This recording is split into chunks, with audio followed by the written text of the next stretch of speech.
শহরের এক কোণে ছোট্ট একটা ফ্ল্যাটে থাকত নীল আর তার মা। নীলের বাবা মারা গেছেন অনেক বছর আগে। মা সেলাইয়ের কাজ করে নীলকে তিলে তিলে বড় করেছেন, পড়িয়েছেন শহরের নামী বিশ্ববিদ্যালয়ে। নীল এখন বড় ইঞ্জিনিয়ার, বেতনও আকাশ ছোঁয়া। বিয়ের পর নীলের জীবনে পরিবর্তন আসতে শুরু করে। তার স্ত্রী মায়ার সাথে নীলের মায়ের ঠিক বনিবনা হচ্ছিল না। একদিন মায়া জেদ ধরল, হয় সে থাকবে না হয় নীলের মা।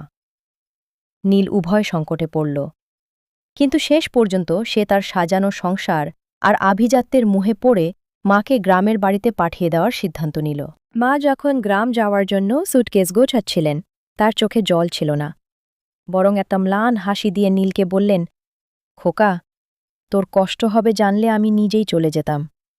তুই ভালো থাকিস, ঠিকমতো খাওয়া দাওয়া করিস। নীল মাকে স্টেশনে নামিয়ে দিয়ে এলো।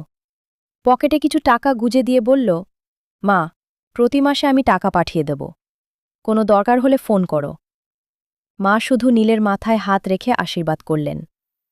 2 বছর পর সময়ের স্রোতে নীল মাকে প্রায় ভুলেই গিয়েছিল। কাজের চাপ আর বিলাসিতায় সে নিমজ্জিত। হঠাৎ একদিন গ্রাম থেকে এক প্রতিবেশী ফোন করে জানাল, নীলের মা খুব অসুস্থ।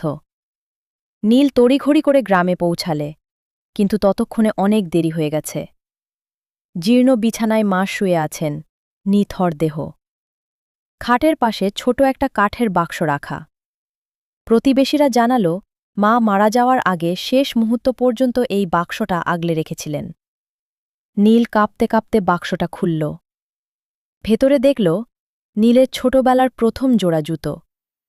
নীলের প্রথম বেতনের টাকায় কেনা মায়ের একটা সস্তা শাড়ি, যা মা কোনোদিন পরেননি, যত্ন করে তুলে রেখে।